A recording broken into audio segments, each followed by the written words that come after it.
ಕೇಂದ್ರ ಹಣಕಾಸು ಸಚಿವೆ ನಿರ್ಮಲಾ ಸೀತಾರಾಮನ್ ಅವರು 2026-27ನೇ ಸಾಲಿನ ಬಜೆಟ್ನಲ್ಲಿ ತೆಂಗು, ಶ್ರೀಗಂಧ, ಗೋಡಂಬಿ ಸೇರಿದಂತೆ ಪ್ರಮುಖ ವಾಣಿಜ್ಯ ಬೆಳೆಗಳ ಉತ್ತೇಜನಕ್ಕೆ 16 ಹೊಸ ಯೋಜನೆಗಳನ್ನು ಘೋಷಣೆ ಮಾಡಿದ್ದಾರೆ. ಈ ಬಾರಿ ಕೃಷಿಗಾಗಿ ಬರೋಬ್ಬರಿ 1,62,671 ಕೋಟಿ ಹಣವನ್ನು ಕೇಂದ್ರ ಸರ್ಕಾರ ಮೀಸಲಿಟ್ಟಿದೆ. इस बजट में भी नारियल, काजू, कोको और चंदन की पैदावार से जुड़े किसानों के लिए अनेक अहम कदम उठाए गए हैं. भारत विस्तार एआई इस टूल से किसानों को उनकी भाषा में जानकारी मिलने से उन्हें बहुत मदद मिलेगी.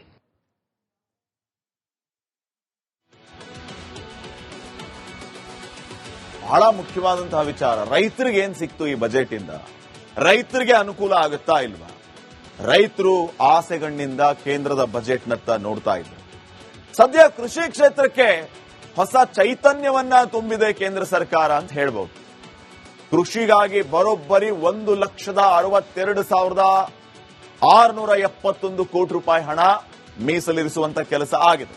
ಅದರಲ್ಲಿ ತೆಂಗು ಬೆಳೆಗಾರರಿಗೆ, ಶ್ರೀಗಂಧ ಬೆಳೆಗಾರರಿಗೆ, ಗೋಡಂಬಿ ಬೆಳೆಗಾರರಿಗೆ ಭರ್ಜರಿ ಕೊಡುಗೆ ಕೊಡುವಂತಹ ಕೆಲಸ ಕೇಂದ್ರ ಬಜೆಟ್ ಮಾಡಿದೆ.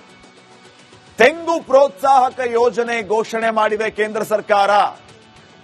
ತೆಂಗಿನ ಉತ್ಪಾದನೆ ಮತ್ತು ಉತ್ಪಾದಕತೆಯನ್ನ ಹೆಚ್ಚು ಮಾಡೋದು ಹೆಂಗೆ? ಹಳೆಯ ಮತ್ತು ಇಳುವರಿ ನೀಡದ ಮರಗಳನ್ನ ತೆಗೆದುಹಾಕೋದು, ಹೊಸ ಮರಗಳನ್ನ ನೆಡುವುದಕ್ಕೆ ಉತ್ತೇಜನ ನೀಡೋದು, ಎಲ್ಲಾ ರೀತಿಯಿಂದ ಅನುಕೂಲ ಮಾಡಿಕೊಡುವುದು, ಆರ್ಥಿಕವಾಗಿಯೂ ಸಹಾಯ ಮಾಡುವುದು. ಹೆಚ್ಚಿನ ಇಳುವರಿ ನೀಡುವ ಆಧುನಿಕ ತಳಿಗಳ ಸಸಿಗಳನ್ನ ನೆಡಬೇಕು.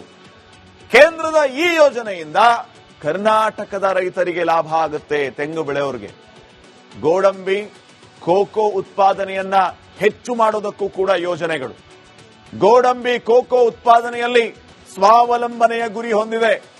ಶ್ರೀಗಂಧವು ನಮ್ಮ ಸಾಂಸ್ಕೃತಿಕ ಪರಂಪರೆಯ ಅವಿಭಾಜ್ಯ ಅಂಗ. ಶ್ರೀಗಂಧದ ಅರಣ್ಯ ಸಂಪತ್ತನ್ನ ಮರುಸ್ಥಾಪಿಸೋದಕ್ಕೆ ಕೇಂದ್ರ ಈ ಸಾರಿ ಆದ್ಯತೆಯನ್ನ ಕೊಟ್ಟಿರುವುದು ಗಮನಿಸಬೇಕಾದಂತಹ ವಿಚಾರ. ಅಕ್ರೂಟ್, ಬಾದಾಮಿ ಹಾಗೇನೆ ಪೈನ್ ನಟ್ಸ್ ಬೆಳೆಗಾರರಿಗೆ ಸಿಹಿ ಸುದ್ದಿಯನ್ನ ಕೊಡಿದೆ. ಕಡಿಮೆ ಇಳುವರಿ ನೀಡುವ ತೋಟಗಳ ಆಧುನೀಕರಣಕ್ಕೆ ಹಣ ಕೊಡುವಂತಹ ಕೆಲಸವನ್ನ ಕೇಂದ್ರ ಮಾಡುತ್ತೆ. ಗ್ರಾಮೀಣ ಭಾಗದಲ್ಲಿ ಪಶುಸಂಗೋಪನಾ ಕ್ಷೇತ್ರಕ್ಕೆ ಹೆಚ್ಚಿನ ಆದ್ಯತೆಯನ್ನ ಕೊಡುವ ಕೆಲಸ ಕೇಂದ್ರ ಸರ್ಕಾರದಿಂದ ಆಗುತ್ತೆ. ಹೈನೋದ್ಯಮಕ್ಕೆ ಹೆಚ್ಚಿನ ಒತ್ತನ್ನ ಕೊಡುವಂತಹ ಕೆಲಸ ಕೇಂದ್ರದಿಂದ ಆಗುತ್ತೆ. ಎಸ್ಪೆಷಲಿ ಗ್ರಾಮೀಣ ಭಾಗದಲ್ಲಿ ಪಶುಸಂಗೋಪನೆ ಕ್ಷೇತ್ರಕ್ಕೆ ಹೆಚ್ಚಿನ ಆದ್ಯತೆಯನ್ನ ಈ ಬಜೆಟ್ನ ಮೂಲಕ ಸರ್ಕಾರ ಕೊಡ್ತಾ ಇದೆ. ಇದು ಕೃಷಿ ವಲಯಕ್ಕೆ ಸಿಕ್ಕಂತಹ ಈ ರೀತಿಯ ಆದ್ಯತೆ. ಇನ್ನು ನೆಕ್ಸ್ಟ್, ಕೇಂದ್ರ ಹಣಕಾಸು ಸಚಿವೆ ನಿರ್ಮಲಾ ಸೀತಾರಾಮನ್ ಅವರು 2026-27ನೇ ಸಾಲಿನ ಬಜೆಟ್ನಲ್ಲಿ ತೆಂಗು, ಶ್ರೀಗಂಧ, ಗೋಡಂಬಿ ಸೇರಿದಂತೆ ಪ್ರಮುಖ ವಾಣಿಜ್ಯ ಬೆಳೆಗಳ ಉತ್ತೇಜನಕ್ಕೆ 16 ಹೊಸ ಯೋಜನೆಗಳನ್ನ ಘೋಷಣೆ ಮಾಡಿದ್ದಾರೆ. ಈ ಬಾರಿ ಕೃಷಿಗಾಗಿ ಬರೋಬ್ಬರಿ 1,62,671 ಕೋಟಿ ಹಣವನ್ನ ಕೇಂದ್ರ ಸರ್ಕಾರ ಮೀಸಲಿಟ್ಟಿದೆ. इस बजट में भी नारियल, काजू, कोको और चंदन की पैदावार से जुड़े किसानों के लिए अनेक अहम कदम उठाए गए हैं. भारत विस्तार एआई इस टूल से किसानों को उनकी भाषा में जानकारी मिलने से उन्हें बहुत मदद मिलेगी.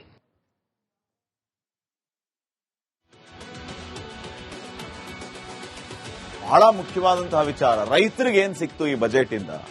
ರೈತರಿಗೆ ಅನುಕೂಲ ಆಗುತ್ತಾ ಇಲ್ವಾ? ರೈತರು ಆಸೆಗಣ್ಣಿಂದ ಕೇಂದ್ರದ ಬಜೆಟ್ನತ್ತ ನೋಡ್ತಾ ಇದ್ರು. ಸದ್ಯ ಕೃಷಿ ಕ್ಷೇತ್ರಕ್ಕೆ ಹೊಸ ಚೈತನ್ಯವನ್ನ ತುಂಬಿದೆ ಕೇಂದ್ರ ಸರ್ಕಾರ ಅಂತ ಹೇಳ್ಬಹುದು.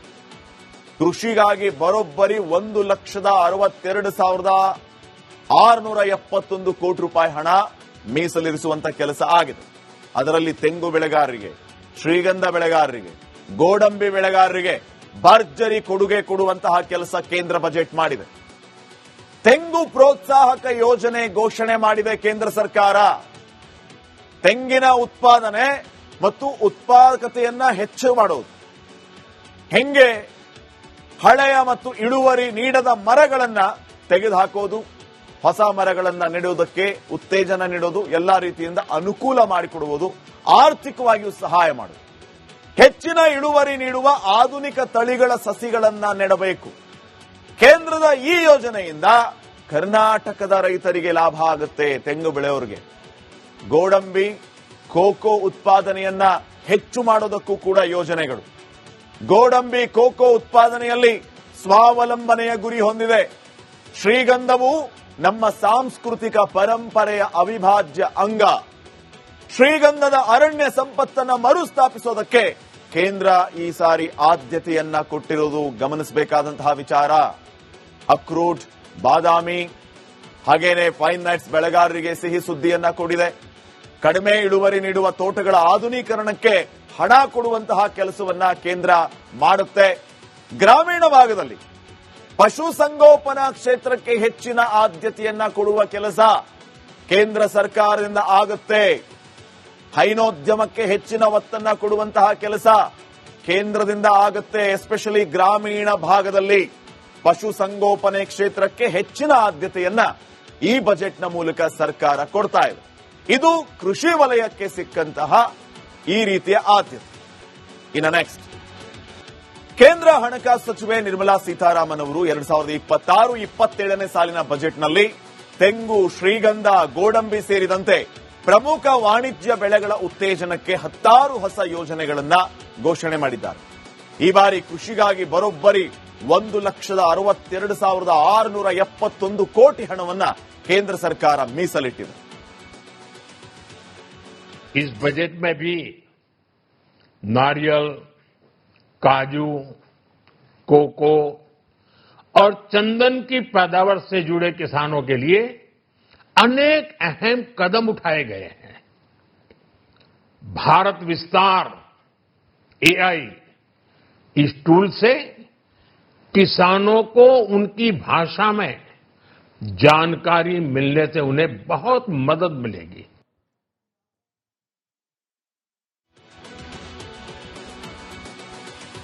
ಬಹಳ ಮುಖ್ಯವಾದಂತಹ ವಿಚಾರ. ರೈತರಿಗೆ ಏನ್ ಸಿಕ್ತು ಈ ಬಜೆಟ್ ಇಂದ? ರೈತರಿಗೆ ಅನುಕೂಲ ಆಗುತ್ತಾ ಇಲ್ವಾ? ರೈತರು ಆಸೆಗಣ್ಣಿಂದ ಕೇಂದ್ರದ ಬಜೆಟ್ನತ್ತ ನೋಡ್ತಾ ಇದ್ರು. ಸದ್ಯ ಕೃಷಿ ಕ್ಷೇತ್ರಕ್ಕೆ ಹೊಸ ಚೈತನ್ಯವನ್ನ ತುಂಬಿದೆ ಕೇಂದ್ರ ಸರ್ಕಾರ ಅಂತ ಹೇಳ್ಬಹುದು. ಕೃಷಿಗಾಗಿ ಬರೋಬ್ಬರಿ 1,62,671 ಕೋಟಿ ರೂಪಾಯಿ ಹಣ ಮೀಸಲಿರಿಸುವಂತ ಕೆಲಸ ಆಗಿದೆ. ಅದರಲ್ಲಿ ತೆಂಗು ಬೆಳೆಗಾರರಿಗೆ, ಶ್ರೀಗಂಧ ಬೆಳೆಗಾರರಿಗೆ, ಗೋಡಂಬಿ ಬೆಳೆಗಾರರಿಗೆ ಭರ್ಜರಿ ಕೊಡುಗೆ ಕೊಡುವಂತಹ ಕೆಲಸ ಕೇಂದ್ರ ಬಜೆಟ್ ಮಾಡಿದೆ. ತೆಂಗು ಪ್ರೋತ್ಸಾಹಕ ಯೋಜನೆ ಘೋಷಣೆ ಮಾಡಿದೆ ಕೇಂದ್ರ ಸರ್ಕಾರ. ತೆಂಗಿನ ಉತ್ಪಾದನೆ ಮತ್ತು ಉತ್ಪಾದಕತೆಯನ್ನ ಹೆಚ್ಚು ಮಾಡೋದು. ಹೆಂಗೆ ಹಳೆಯ ಮತ್ತು ಇಳುವರಿ ನೀಡದ ಮರಗಳನ್ನ ತೆಗೆದುಹಾಕೋದು, ಹೊಸ ಮರಗಳನ್ನ ನೆಡುವುದಕ್ಕೆ ಉತ್ತೇಜನ ನೀಡೋದು, ಎಲ್ಲಾ ರೀತಿಯಿಂದ ಅನುಕೂಲ ಮಾಡಿಕೊಡುವುದು, ಆರ್ಥಿಕವಾಗಿಯೂ ಸಹಾಯ ಮಾಡುವುದು. ಹೆಚ್ಚಿನ ಇಳುವರಿ ನೀಡುವ ಆಧುನಿಕ ತಳಿಗಳ ಸಸಿಗಳನ್ನ ನೆಡಬೇಕು.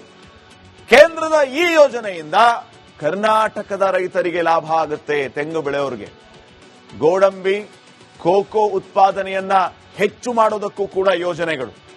ಗೋಡಂಬಿ, ಕೋಕೋ ಉತ್ಪಾದನೆಯಲ್ಲಿ ಸ್ವಾವಲಂಬನೆಯ ಗುರಿ ಹೊಂದಿದೆ. ಶ್ರೀಗಂಧವು ನಮ್ಮ ಸಾಂಸ್ಕೃತಿಕ ಪರಂಪರೆಯ ಅವಿಭಾಜ್ಯ ಅಂಗ. ಶ್ರೀಗಂಧದ ಅರಣ್ಯ ಸಂಪತ್ತನ್ನ ಮರುಸ್ಥಾಪಿಸೋದಕ್ಕೆ ಕೇಂದ್ರ ಈ ಸಾರಿ ಆದ್ಯತೆಯನ್ನ ಕೊಟ್ಟಿರುವುದು ಗಮನಿಸಬೇಕಾದಂತಹ ವಿಚಾರ. ಅಕ್ರೂಟ್, ಬಾದಾಮಿ ಹಾಗೇನೆ ಫೈನ್ ನಟ್ಸ್ ಬೆಳೆಗಾರರಿಗೆ ಸಿಹಿ ಸುದ್ದಿಯನ್ನ ಕೊಡಿದೆ. ಕಡಿಮೆ ಇಳುವರಿ ನೀಡುವ ತೋಟಗಳ ಆಧುನೀಕರಣಕ್ಕೆ ಹಣ ಕೊಡುವಂತಹ ಕೆಲಸವನ್ನ ಕೇಂದ್ರ ಮಾಡುತ್ತೆ. ಗ್ರಾಮೀಣ ಭಾಗದಲ್ಲಿ ಪಶುಸಂಗೋಪನಾ ಕ್ಷೇತ್ರಕ್ಕೆ ಹೆಚ್ಚಿನ ಆದ್ಯತೆಯನ್ನ ಕೊಡುವ ಕೆಲಸ ಕೇಂದ್ರ ಸರ್ಕಾರದಿಂದ ಆಗುತ್ತೆ. ಹೈನೋದ್ಯಮಕ್ಕೆ ಹೆಚ್ಚಿನ ಒತ್ತನ್ನ ಕೊಡುವಂತಹ ಕೆಲಸ ಕೇಂದ್ರದಿಂದ ಆಗುತ್ತೆ. ಎಸ್ಪೆಷಲಿ ಗ್ರಾಮೀಣ ಭಾಗದಲ್ಲಿ ಪಶುಸಂಗೋಪನೆ ಕ್ಷೇತ್ರಕ್ಕೆ ಹೆಚ್ಚಿನ ಆದ್ಯತೆಯನ್ನ ಈ ಬಜೆಟ್ನ ಮೂಲಕ ಸರ್ಕಾರ ಕೊಡ್ತಾ ಇದೆ. ಇದು ಕೃಷಿ ವಲಯಕ್ಕೆ ಸಿಕ್ಕಂತಹ ಈ ರೀತಿಯ ಆದ್ಯತೆ. ಇನ್ನು ನೆಕ್ಸ್ಟ್,